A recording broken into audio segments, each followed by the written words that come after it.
Nagapadayon kita mga kauturan kag kaabyanan kag sa sining bahin sang aton nga programa yari na kita agod nga magabaton sang mga mensahe nga nag-alalabot paagi sa aton mga connections online. Matapos nga mapamatian naton ang musika nga balasa nga amuman ang salmo nga balasahon naton sa sining nga adlaw ang Salmo 51. Kag subong adlaw nga Miyerkules, Ash Wednesday, adlaw nga badles, pag-imponar sang mga abo sa aton nga mga agtang.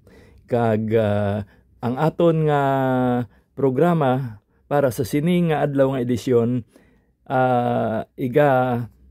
didikar naton sa pagtalakay sang mga buluhaton naton sa diin sugod na kita sa pag-obserbar sang panahon sang Kwaresma.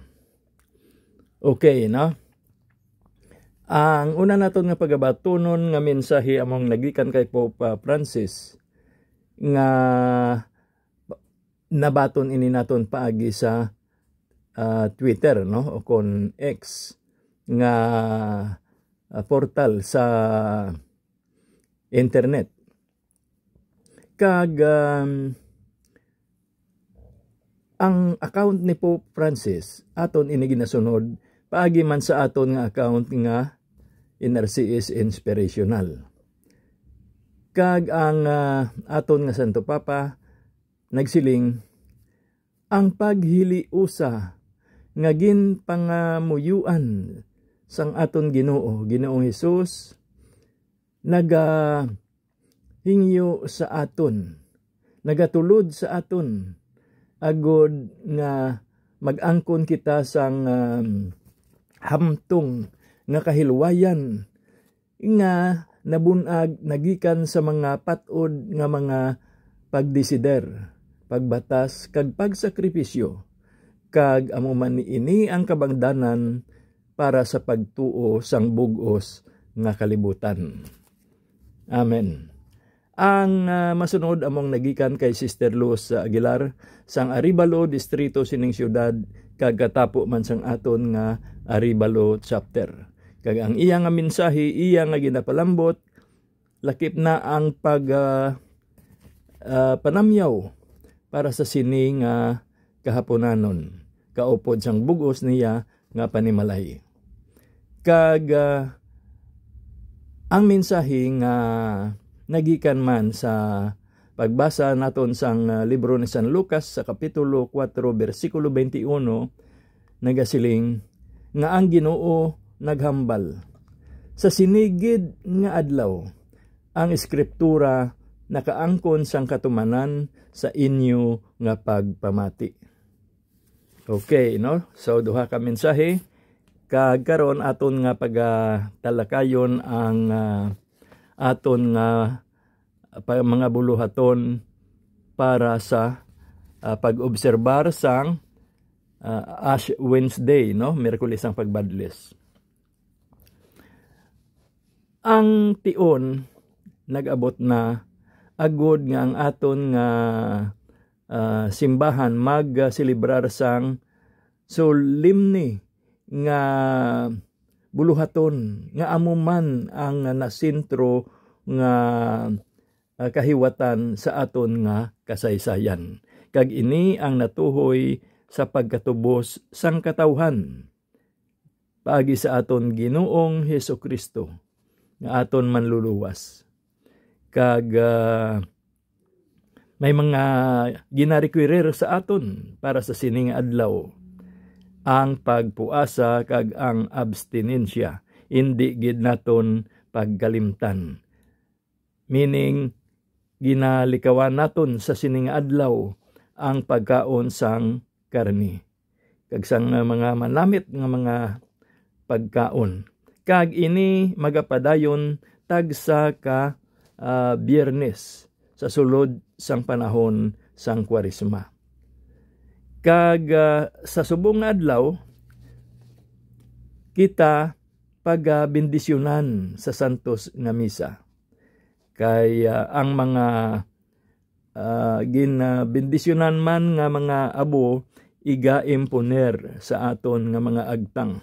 Sa aton nga mga tumuluo isa ini ka sinyal sang konbersyon, sang pagpenitensya, sang pagpuasa, kag remind ini sa aton, nagapanumdum ini sa aton nga kita mga mortal nga katauhan.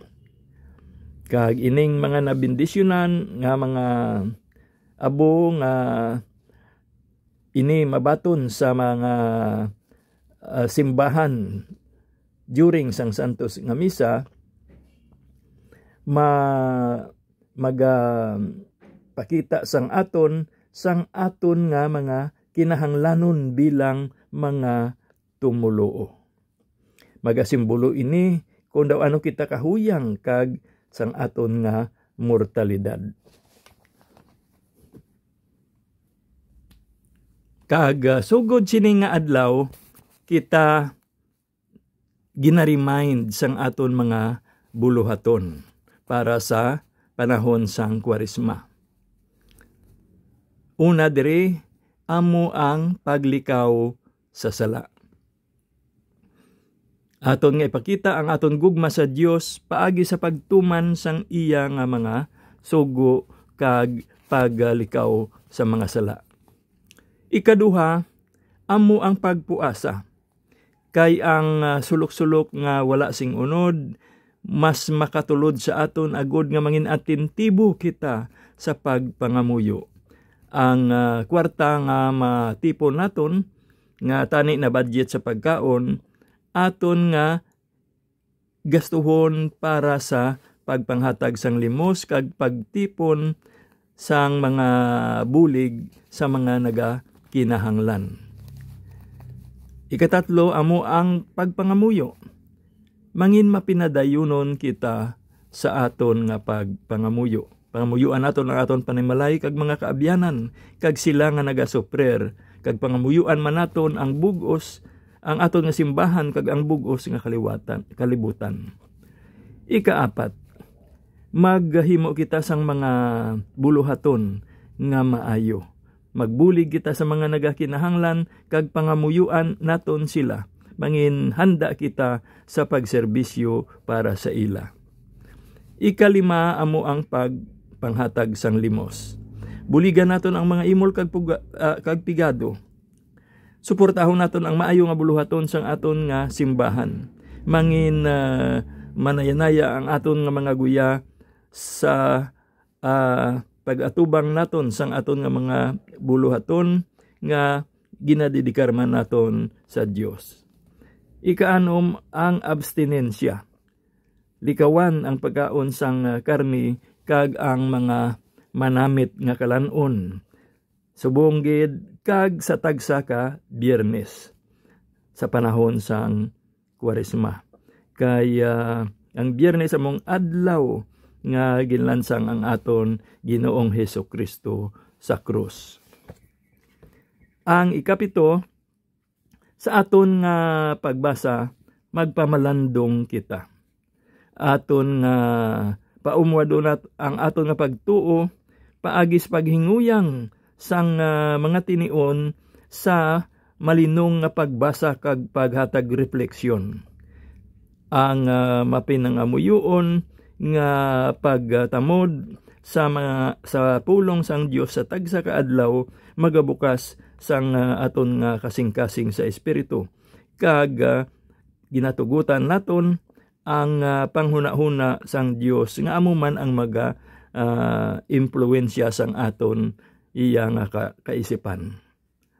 Ikawalo, ang pagkontrol sang aton nga mga desire sa mga pag-angkon sang mga butang nga ginakaluyagan gid naton. Magtipon kita sang manggad sa langit kag indi sa kalibutan kag aton nga buhinan ang mga madamo nga mga ginapanag-iyahan naton. Eliminaron naton ang mga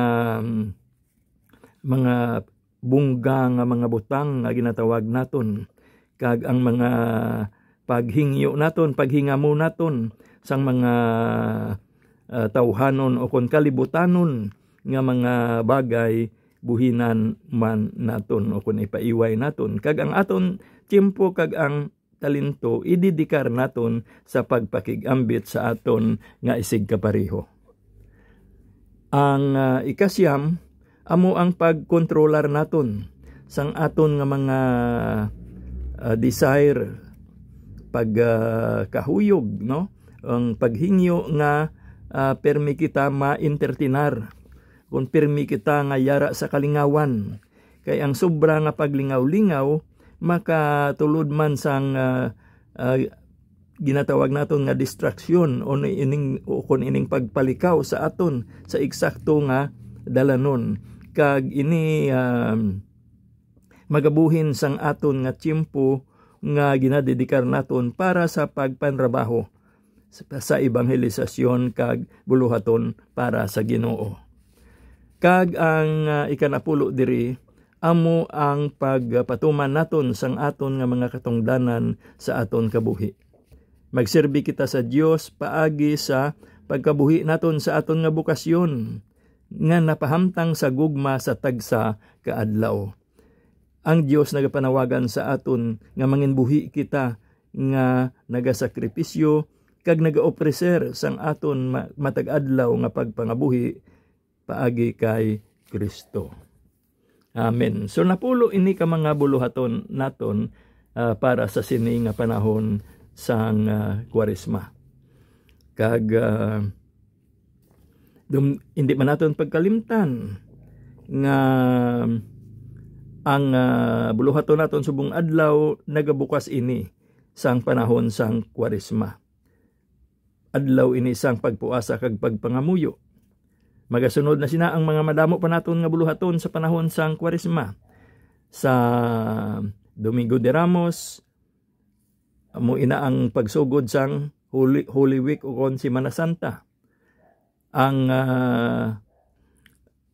Huwebes nga adlaw pagkomemorar naton sang Last Supper, no, sang aton Ginoong Hesukristo upod sa iyang mga apostoles. Kag ang Biyernes nga adlaw amo ang Good Friday, no, ginakomemorar naton ang paglansang sa aton Ginoo sa krus. Kag ang magasunod sina ang Easter, kun ang pagkabanhaw sang aton Ginoo. Kag dumdumon man naton ang mga istasyon sang cross. Ni 14 ini tanan ka steps nga Catholic devotion sa pagkomemorar naton sa katapusan nga adlaw sang aton Ginoo diri sa duta. Kag ang importante panumdumon man naton kung ano ang aton nga sarang mahatag sa sining panahon sang Kwaresma. Mangin maalwan kita sa aton nga pagkamahinatagon. Kay ang aton Ginoong Hesukristo naghatag sang pinakadako nga limos sa aton. Kag ina walay liwan kundi ang iya nga gugma para sa aton kag ang paghalad sang iya kabuhi agud matubos kita sa sala.